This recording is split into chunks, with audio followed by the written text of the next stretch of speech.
Welcome, welcome, everybody. Thank you so much for joining us here at Still a Part of Us. We are so grateful to have Jess here with us to talk about her sweet Addy. And this is a place where we talk about infant loss and stillbirth. And so please be warned that we are going to be talking about a lot of things that could be possibly triggering. So keep yourself healthy and happy and make sure that if you shouldn't be listening to this, don't listen to it. Um but once again, thank you so much, Jess, for being on with us today. I so enjoyed hearing Addie's story. You're gonna cry, people. I'm just saying. So I would recommend listening to that episode. It was beautiful, and it was hard to listen to, but it was so good to hear about Addie. So welcome again, Jess. We're so happy to have you here today. Thank you. I'm so happy to be here. For everybody that is joining us just on this episode, we'd love to. Can you give me a little bit of a recap? Tell me who Addie was and when she was born and how long ago she was born and passed away. Absolutely. So my daughter, her name is Addelyn Renee, so we lovingly call her Addy. She was born October 8th of 2020 and passed away October 10th of 2020. As of the day that we're recording this, it's actually 6 months to the day that she passed. So we're bringing more value and remembrance to her life today by talking about her. She passed away from a couple of very rare conditions, late term pregnancy conditions that were not detected. She passed away when I was 30 weeks and 3 days pregnant after giving birth. She had pretty severe hydrops, non immune hydrops, as well as, kind of figuring out after she was born. She also had a pretty significant left heart defect in her chamber called hypoplastic left heart syndrome, as well as underdeveloped lungs that were not detected earlier in pregnancy. And she was alive for 26 precious hours and she passed away in our arms. It's quite the story. So I once again encourage you all to listen to that. That it was I just wow, it was powerful. So thank you so much for sharing that. And so it's been 6 months, and that is Mhm. still very you're still very fresh, this all this the sadness and the grief, and I'm wondering how that has been for you since Addie passed away, because I know that you mentioned on the other episode that you were there was some anxiety, there was some anger. But yeah, tell me a little bit how those first little bit was and how it's been today. Yeah, 6 months, it feels like a lifetime ago and it feels like it's just yesterday. I feel like I'm in that really interesting transitional phase at 6 months. Very early on after she passed, I would say experienced a myriad of different feelings without any control over the feelings. So, very acute sadness and very strong anxiety, and then also a lot of anger that came, and it came in waves and it manifested in a lot of different ways for me, right? So I would, my anxiety would come almost irrationally in my mind and it would take me to a really deep, dark place that, I would never even think of, this was my fault. She passed away. It was my fault. Or if I had not done that one thing, and then having a lot of anxiety and the physical parts of anxiety too, which I'd never experienced. So, not being able to breathe properly and my body just kind of freezing and, which is not good when you're trying to function and have work and life and jobs. And then I would say, that those feelings, specifically the anger, has slowly I've been able to control it more over the last 6 months. So I've been able to feel like, oh, this is coming on. I need to remove myself from a situation, or almost I'm getting to the point now where I tell myself I want to feel these things, but I can't do it right now, right? Whether I'm in a conversation at work or I'm on the phone with somebody who they're sharing something happy with me, and I'm like, I just need to tone it down for a second, but there's still those same feelings are very much there. I still specifically have a lot of anger that comes out often, and it just is. The anger just is, and I don't know if it'll ever go away, but it's getting more of a control over it and appropriate times and healthier ways to release that Yeah. than just lashing out at people or playing the blame game, specifically with myself, because I did that a lot. I was incredibly hard on myself, and I still am. But yeah, so that's how I'm feeling, I would say, today, and very it's progressively getting better, but it's never gonna go away. Yeah. So It doesn't. It doesn't. we're So you almost learn how to live with it. yeah, you do. It just makes you a kind of a new person and yeah. I like the way you put it though. You just said I kind of have gotten to the point where you're like, okay, this is not the appropriate time for this feeling and I will acknowledge it at some point in time, but not right now because I'm in the middle of doing this, thing at work or whatever. So I kind of like that because sometimes you do have to kind of figure out how to put them in check, but then also acknowledge them because when you don't acknowledge them, that causes the problems, I think. Well, and I think too, the other feeling I'm having a lot is, which at first I think shortly after her passing, it didn't hit me as hard, and I know it was there, but missing her and Oh, missing her on all of sense of the forms, missing the what if, could if, should ifs, missing her physically, missing, I mean, at least for me, I felt like my pregnancy was very much ripped from me. So I didn't have an opportunity, not in a sense, at least in my mind, that's how it felt. And so I didn't get that closure of even being pregnant. So at times I still just miss being pregnant. And so all those missing her and that whole experience is still also really, I would say, very prevalent right now, yeah. 6 months post. Yeah, well, and I was gonna say I mean, you gave birth to her at week 30 weeks Mhm. and 3 days, I think, if I'm not mistaken. Yep. And so, I mean, that's a good 10 weeks right there that you were, yeah, missing out on that time to have a big belly and just enjoy that it is kind of a nice time. And you're a pregnancy unicorn, so of course you would have enjoyed it. Like um so you mentioned something that I wanna bring up. So after you had Addie, were you able because you were working, you had just graduated with your master's degree, and were you able to take some time off from work? How did that look for you? So I took 3 weeks off of work, which sounds like not a lot of time, and it wasn't. Yeah. I had every opportunity to take much more time off. I was, I'm an HR manager, so I knew I had all these different protected rights, and there was state disability available. But for me and my mental state, we were still very much in the midst of COVID, and so I was able to work remotely. So I needed to feel normal. I needed for my mental health to have something to get up every day and to feel like I've accomplished something and I'm still me. I'm still this person without Addy, even though she's obviously changed every part of me, but I still had to just feel normal. So I actually chose to go back to work 3 weeks after. And it was very minor work. Like it was not like full scope job. My Mhm. company at the time was incredibly gracious and allowed me to take on things as I felt. They actually, I didn't speak to anybody. So I did a lot of work where it was, dealing with data or doing payroll. So still being an HR function, but not directly in the side of people. And they did not have very much communication about all of a sudden I was there and then I was gone. So not a lot of people knew about what had happened. They wanted to be really gentle with that communication. So I went back to work 3 weeks post her passing away in a remote function. And then I think after, like 5 weeks, I started going back into the office. That was right when things kind of end of 2020. I would do a little bit going in person, Mhm. and seeing people about 5 weeks after. But yeah, 3 weeks was when I started to go back to work. Wow. And did people know at work that you were pregnant? Yes, and I was the HR manager, so I was a very big part of the organization. I had a lot of visibility on a lot of different team members across the organization, and even during COVID, I mean, I had planned after the day of her when she was born, and I had my OB appointment, and then Mhm. things kind of happened the way that they did. I was dressed up, ready to go to the office. So I Yeah. actually was on the phone with the manager saying, "Hey, I'll be in the office in 30 minutes. Let me just get my quick appointment done and get a Starbucks, and I'll be there." So people were very much aware of my pregnancy, and I was getting very big at that time. So Mhm. people knew when she was due. Everything. Yep. Yeah.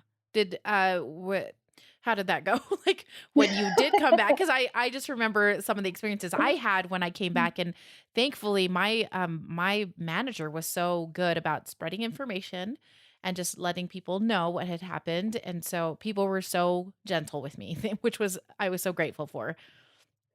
I think some of if I some of the communication came directly from me. So I had, the other interesting part of me returning to work is I actually the day before she was born. notified my executive team that I was leaving the company. We had bought a house in a different state. I basically gave them a 4-month resignation notice and said, after she's born, I just don't plan to come back. So let's plan for, training my Right. replacement. And so, I think some of that communication came directly from me. I think some of it was just, I think, hearsay. And, I never truly stated exactly what happened, besides that I was pregnant. She was very sick and now she's not here anymore. Yeah. And I can't wait to share some of this with them because I think all of them truly care about me and have the best intentions and were so gracious to me in that time.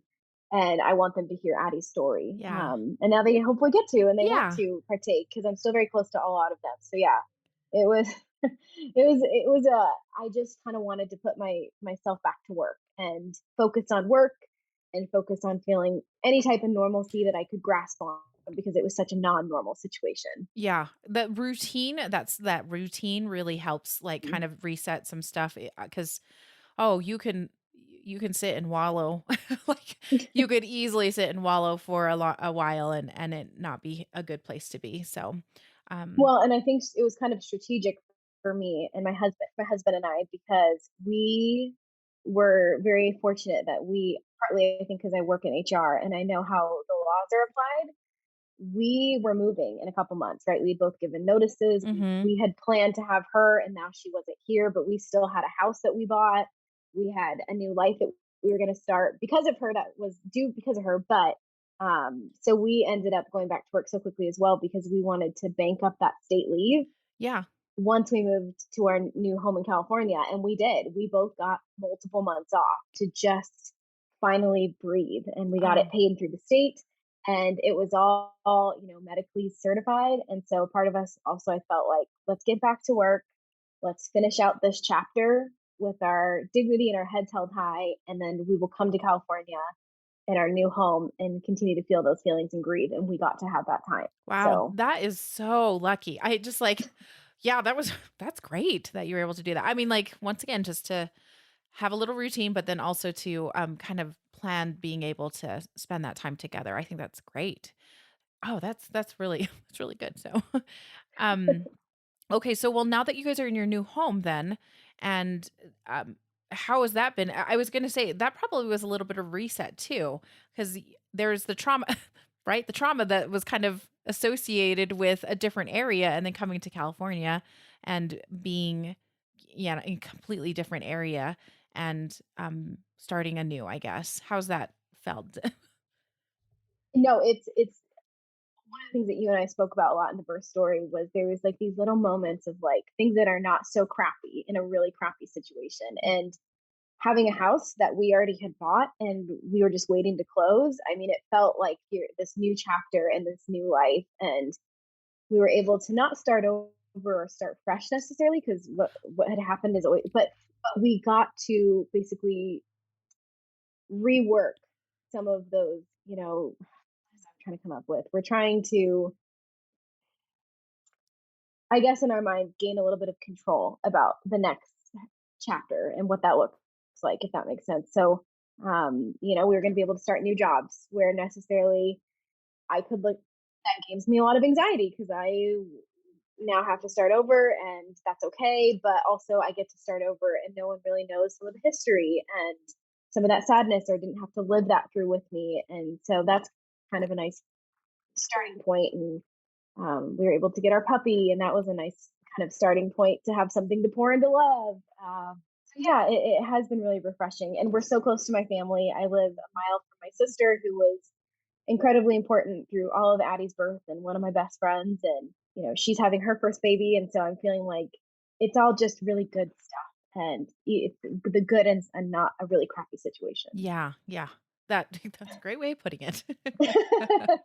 So yes, it's been great, and it's been really great for my mental health because I am able to, especially the first month, I was able to pour myself into unpacking. Yeah. Very difficult. I think we brought all of Addie's things with us, so we have this beautiful nursery that's completely unpacked and still boxed up. But I love going in there. I love just being able to sit on the floor and say, I'm gonna use this someday, and all of her things are there, and I can't wait to see how that looks. And we bought this house to build a family, and that's going to happen. It's just not today. So I think that first month was very therapeutic too, of unpacking and kind of putting things in their place, saying, this is how it is today. And I can't wait to see the day where it gets to change. And, we expected to have a newborn in this house, but we will someday again, God willing. So, Yeah. yeah. Yeah. That's that's so interesting that that is kind of how it happened. Like, yeah, maybe some blessings there. And you did mention that your sister is pregnant. Mhm. And when I had heard that, that actually brought up some things for me because for a while there, I did not want to go to any baby showers. Like, I'll send a gift, but I'm not going to go to a baby shower. Do you know what I'm saying? Like, so I'm wondering how, I mean, because I know you and your sister are so close. How is that playing out for you?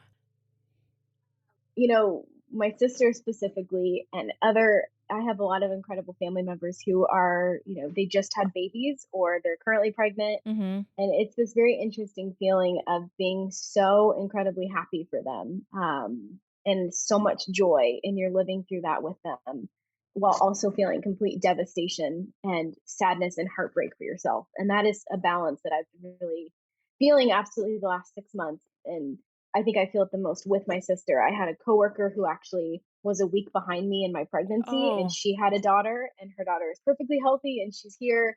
That was a really difficult milestone. One of my other family members, my aunt, who had her first baby, and she was 12 weeks behind Addy, and she also had a daughter, and she's perfectly healthy. I have so much joy to give to them because I love being pregnant. I love pregnancy. It's incredible, and also feeling so sad. And I think my sister and I, luckily, were very open with each other. hmm. We're very communicative. There's been points in the last, she's 20 weeks actually as of this last Wednesday, and she's having a little boy. There was parts where I would say, I don't feel connected to you. And that was absolutely because I was not wanting to open up or tell her Mm, how I was feeling either. And so, yeah, it's been a really interesting balance. But being able to identify it and being able to say, let's work through it, I think has been key for me because they also want to talk about Addie with me, right? It's not like she just disappeared either. And so she's part of now their story and their baby stories, and they'll know about Addie too. And so, yeah, it's been a really interesting balancing act, especially with my sister. But luckily, we are very close and we talk about things. She wants to talk about Addie still, and she was very much part of her birth story. So, oh, yeah. She was so present. I love the fact that she was able to be there in times when you were physically not able to be there. So I think yes. I think that's really good, just kind of keeping that communication open and then just yeah, acknowledging that, some days it's not going to be easy to be totally yeah, happy about things. But I love that you have such great love to give to those other families and those other little babies that have come along or will come along. So, Feels like I have more love to give because I'm trying to provide more value to Addie's life through loving others. mm, I think that's a mm. perfect way of putting it when Yeah, I love it. yes. That's so great. So tell me, what have you done? I know that this is actually kind of a thing that people look forward to listening or hearing about, and I'm so Mhm. excited that we have a videos portion now. But are there things that you have done that you have physically, like at any jewelry or mementos or stuffed animals or anything that you have to help you remember Addie? I mean, it's not like you're gonna forget Addie, but I'm like a lot of these Yeah, things kind of show up and they help. Like I think having something physical helps. So tell me if there's been anything that you or Patrick have used to kind of have Addie around. yeah, absolutely. Well, and one thing too that we'll touch on is her memorial service because that Mm, has a lot of there's a lot of physical things to tied to that specifically, but just things that I have around me at all times. So I have a teddy bear mhm. that my sister gave to me, and actually it sparked a good friend of mine who was one of my guardian angels through this process. She's lost a few early miscarriage babies, and it's awful. And she told me one day we also worked together. She said, I told her, I'm like, I'm not sleeping anymore, partly anxiety and trauma and all these things, very normal. And Mhm. she said, you also miss her. It's almost like you need something to cuddle and you miss her presence. And my sister went and found this amazing company who has teddy bears, and they actually make them the length and the weight of the baby who passed away. So this is my little Addie bear. And my Oh, Addy look, bear weighs 5 pounds 1 ounces, which is what her weight was, and the bear is also 15 inches long, which is how long she was. that So is cool. this has been a huge support for me. I cuddle it often. It brings me just a lot of joy, and sometimes it's difficult. Sometimes I definitely have I'm crying my eyes out, and I'm like, "Give me my teddy bear," because I get angry. But it's been a vessel of just helpfulness for me. And then I also have some necklaces. I try to wear one piece of jewelry that reminds me of her every day. Oh, Just some Partly because it fuels some of my strength a little bit. Like, mm-hmm. and one of the pieces, my takeaway, and I'll talk about it further, but it's just like it's empowering to go through the absolute worst possible thing you can imagine in your life and being on the other side. And she's a vessel for that. So I have like a necklace on right now that says her name, Addelyn Renee. Uh-huh.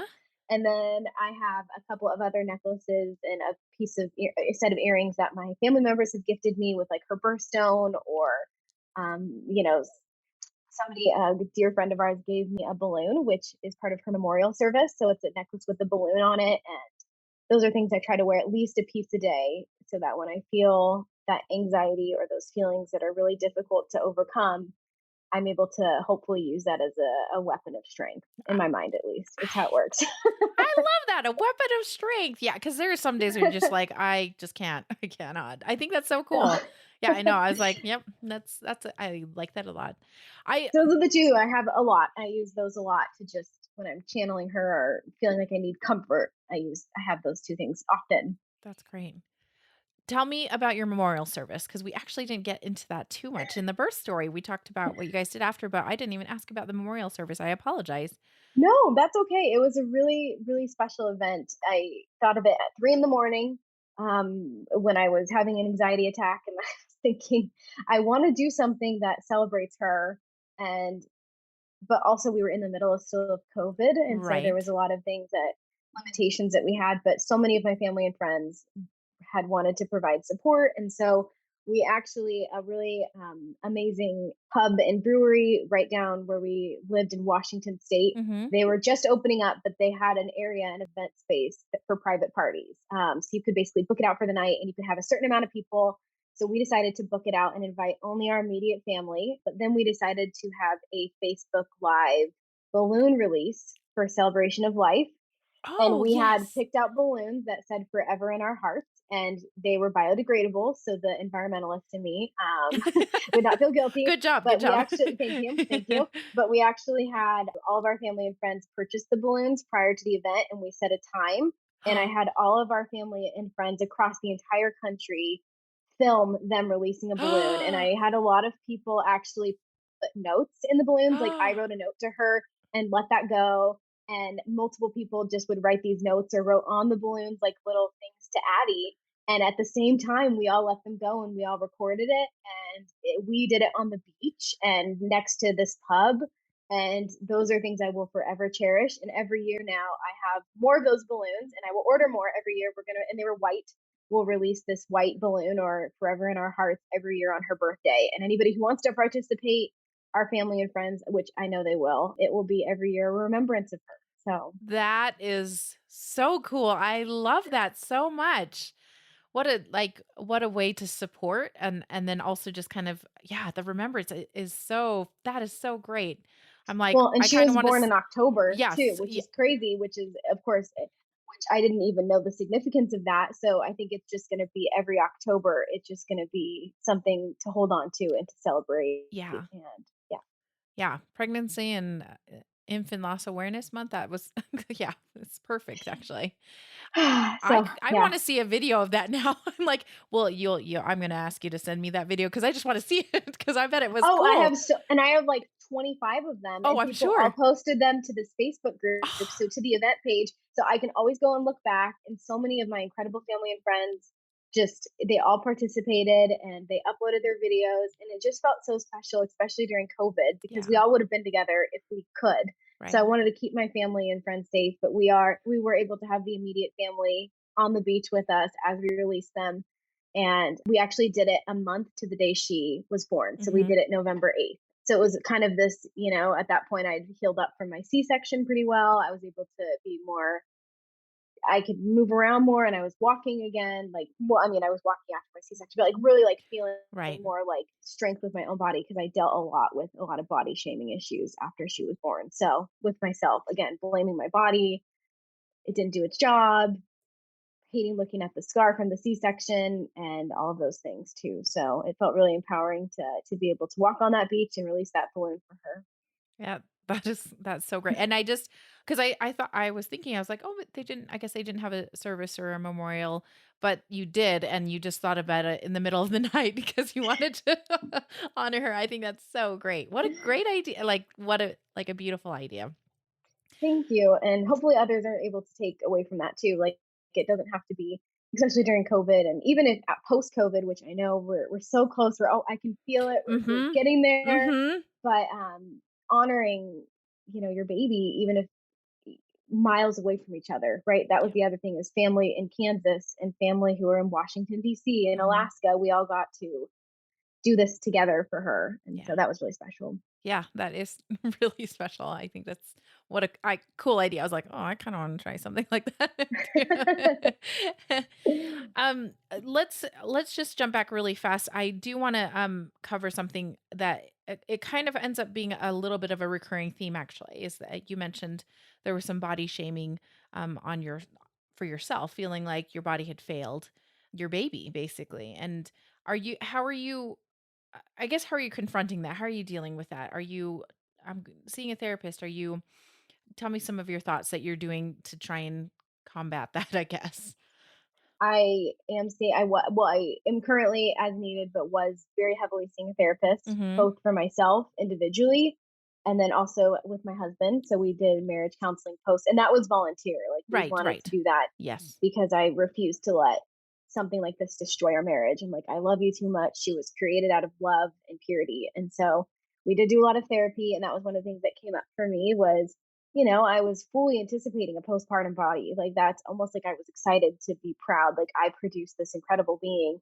And then to have her not here with me and to still have all of the postpartum stuff happen and, suppressing the milk and the big scar from the C-section, I just it was incredibly difficult. It still is. I was once I was able to, I think, get some of my physical health back and being able to do longer walks and doing some like hit workouts. That really helped because then I felt like I still have that strength. And one of the things that really resonated with me, and I can't share this enough, is with Addy specifically. And I know everyone's stories are different, but she was very sick for a long time and it wasn't detected. And my doctor said, your body is what kept her alive. Like Mm. you did that, right? And so that was for me, I've been trying to embrace that more of, I was able to carry her for the full 30 weeks opposed to maybe a lot of people with the same condition can only carry for 16 to 20 weeks because they Right. find out and the babies are sick. So she said that's a true reflection of how strong your body was. So I'm just trying to use that moving forward, especially if I go down that like tunnel of my body's not strong enough. I can't, all these things. I don't want to be scared to get pregnant again. I could go down a very deep path. So I'm trying to look at it more of like, no, my body was strong enough to carry her for that long and to keep her here as long as I possibly could. So I've been using that tool a lot. And that was something that was my doctor said and my therapist said, you should really hone in on that piece because that's really powerful. Yeah, just a little bit of reframing there. Yeah, because that's Mhm. true. You mentioned that they usually detect it at like 13 to between 13 to 17 weeks, I think. And Yep. by then I mean, the baby might have already passed away and your body was keeping her alive. I think that is a great way to think about it and reframe it. Yeah. Yes. Yeah, that's regardless, it's still hard. So you guys did go to you have gone to therapy, you have gone together as a couple. How has Patrick, your husband, dealt with the grief? I this is also another recurring theme is that it seems like they're like everybody says, "Yeah, my spouse grieves way differently than I do." And it's surprising. So I'm assuming it's the same way for you guys. Yes, he does. He has grieved very differently, and I think the thing that I'm really proud of us, and we've been together almost 10 years. She was Mhm. our first baby, and very planned, very very planned Mhm. baby, and we both just looked at each other and we said, we will not let this destroy us, and we will do whatever it takes for the other person to make sure that that person feels supported through this process. And his grief form has been very quiet. He Mm, wants to not move on because you don't move on, but to move forward. And yes. the move to California and the puppy, all those things have just aided for him. For me, I keep getting stuck back in certain periods of time. And Mm, so one of the things that we have to continue working on, and we are working on all the time, is communicating about that. Like, I'm not saying I want to talk to you for hours and hours. That's why I have this fantastic community, but just, hey, today's not a good day. I'm really having a bad day. And you know why? Obviously, you lived it with me. And I think we've done a really great job of that. One thing I feel really guilty of is with some of those feelings as both parties. One of the things that I brought up is I have had a lot of anger, and that's something that is new for me. I've never been an angry person, but I will have days where I just get so stressed and immediately just lash out, or mm, um, I get so sad, and then that turns into anger. And he is the person I live with. He's the one closest proximity, and I feel so bad for him sometimes, but he manages a lot of that lashing, and that's not fair to him. So that's another thing that we're also working on, which is a direct result from what we went through. But I think us going to therapy and just saying we are on the same grounds, we're just dealing maybe with some of the other intricacies of that a little mm-hmm. differently, but we have the same platform has been key for us and how we've grieved. Because, yeah, we both have grieved very differently. Yeah. I like that acknowledging that he has kind of been the brunt of some of the things that you might be feeling, but then just being able to say, it's thanks for thanks for sticking with me. Yeah. That's Oh, he has, and he's now turning into 6. Now we've been, managing that for 6 months, and he now is to the point where he can pull me out of it. He'll look at me and be mm, like, "Jess, you're doing that thing again, and I know you don't want to do that, but you're doing that thing." And I'm like, "You're right," and he'll pull me out of it now. So it's, I think, gonna forever morph and change, and it's made our marriage stronger. When you go through a trauma like that, I just said I refuse to let this destroy us, and right. every day is building on our marriage and the love that we have and this next chapter. So, Yeah. Ugh, it is so taxing on it is stressing on a marriage. So it's good to hear that you guys are yes, working on it like actively. yes, Yes, yes. actively working on it. And Actively. it's so easy. Yes, because it is, I can't, there was, there was days after she passed where I didn't want to talk to anybody. I just wanted to be by myself.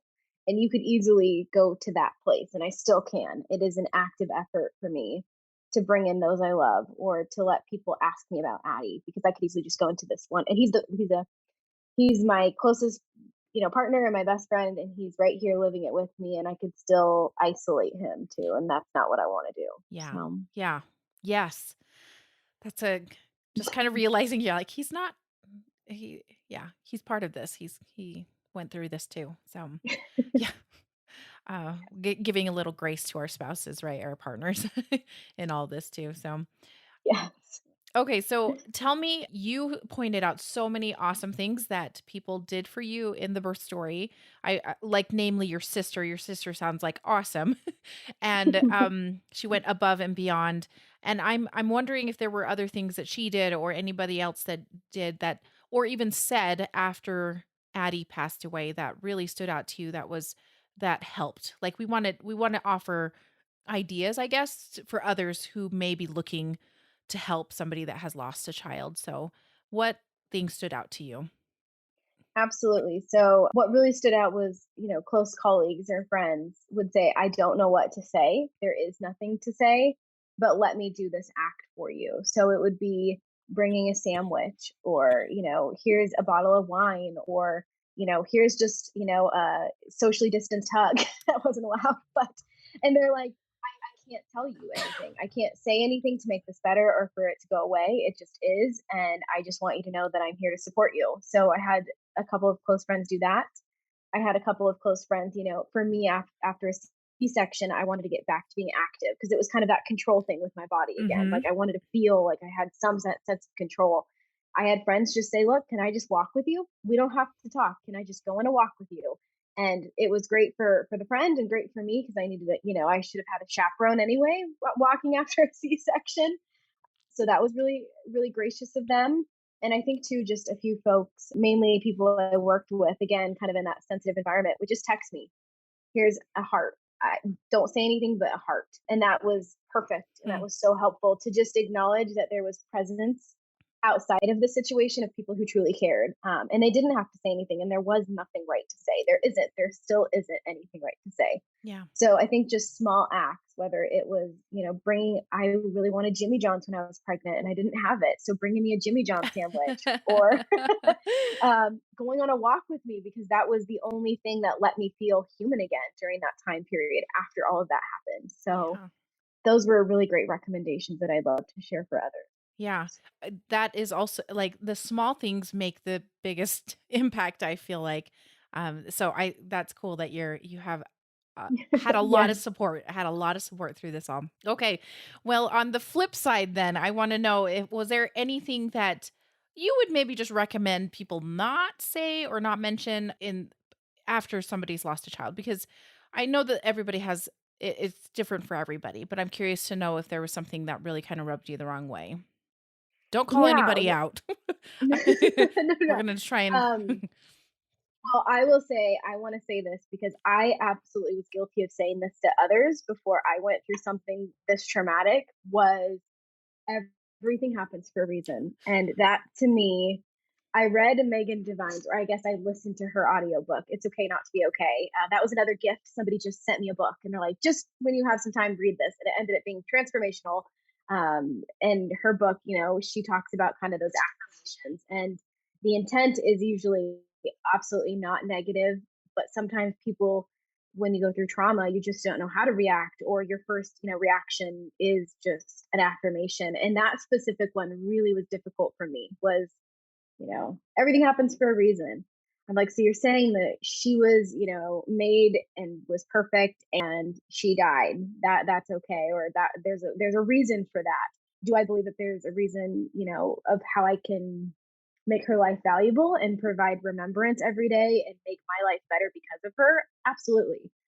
Hearing that, oh well, everything happens for a reason. That was really, it's still difficult to hear because I'm like, she's a perfect young innocent baby. Mhm. How is that, So that one specifically for me, and I know there's other affirmations as well, like, oh, there's a plan for everything, and I would like to believe that this event has transformed me and will continue to do so, which is just again providing value and remembrance to her life. But I mean, her dying, like, I don't think there should, I don't know. It just, that one for me is really difficult. Yeah. Yeah, because you're just like, "What? No, no." Yeah, yeah. I know Uh, they don't mean it to be no, like ill no, will. no. No, no. And I know that. It's just, that one for me was really difficult, especially in a time when you don't feel like you're grasping onto whatever you can to feel normal or to feel okay and to feel some sense of happiness. And then to hear like, oh, no, no, you're supposed to go through this. And again, I know that's not the end, but, or, it'll happen and you'll find out why later. That one to me was tough. Yeah, because 'cause you're just like, "Really?" No, yeah. I have issue with those both of those platitudes as well. So, like you said, you are trying to bring value and remembrance of her, and, those yeah, you just are like, so I was meant to lose her." Yeah, it just does not sit well, so, Yeah. So that one was really difficult to sit with, and I heard it quite a bit, and it continued. And part of me wanted to be brave and just tell them, "Hey, I know you mean this in the best way possible, but this is how it's perceived for me right now, right?" I never did because they're coming from a place of love and care. yeah, But yeah, be really gentle with that.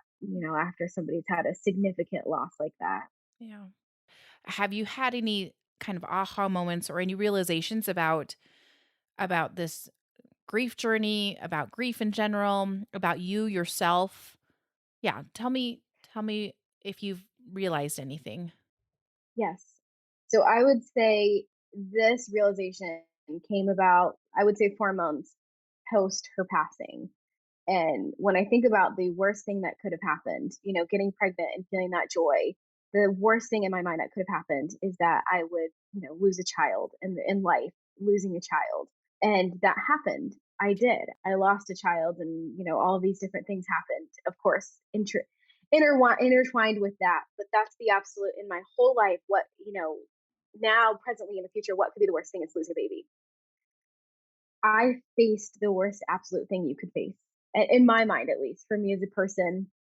Everything moving forward now, I'm living my life with this sense of fearlessness because I've already lived through the worst thing possible. That feeling, and I do believe that this was a gift from Addy in some sense. I do. That everything else, it's like, hey, I didn't get that job, or that interview didn't go well, or hey, we can't afford that really nice car that we've been looking forward to, or we have to sell our things because one of us lost their jobs, or there's just so many things that it doesn't matter. Like you face the worst thing that could possibly happen, and there's this sense of fearlessness that I've been able to really hone during this grieving period and will continue to. And I think it's a gift from her, that feeling of, I used to be so attached to outcomes and not, such Mm, a planner. And, you can't plan what happened, and no one can plan to lose a baby. And I'm really proud of myself for being on the other side 6 months later to say, I miss her and I love her. And she gave me this gift of fearlessness because I lost her. And so that would be a aha moment for me. And she's changed my life. oh, I got chills from that. That is that is so beautiful that she's given you this really different perspective and just realizing that it, it'll be fine. You've gone through the worst of it. And yeah, what a tribute to her actually. Your life will be a tribute to her. So, is there any last piece of advice or anything else you'd like to share with us today about Addie, about anything that's helped you, anything that we haven't covered that I'm sure I missed?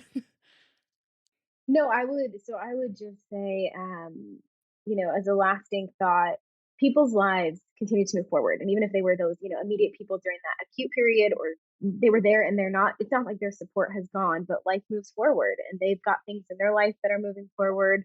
So finding little things to remember your child by. And one of the things that I'm doing to honor Addie, my husband and I are doing in this new house, we currently have a completely dirt backyard. So we're getting to transform that and spend way too much money on a backyard.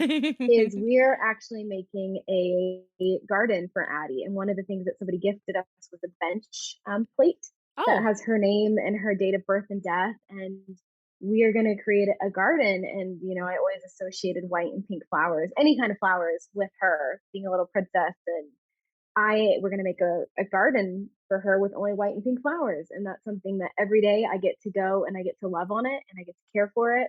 And it's gonna provide me a daily remembrance when things bloom. That to me is one thing that we're doing, but that I cannot wait. We're close. Just a lot of money on a backyard, but we're very close. That'll be the first project that we get done. that's So yeah, that would be my lasting thought, is whatever that looks like in your life and something to take care of daily. It's for them because they would be here normally to take care of, or you would. mhm. I hope that she would have been here every day to take care of, and Yeah. she's not. So. Yeah. Jess, thank you. That was beautiful. And I love that idea of just having something daily to take care of and remember your child by.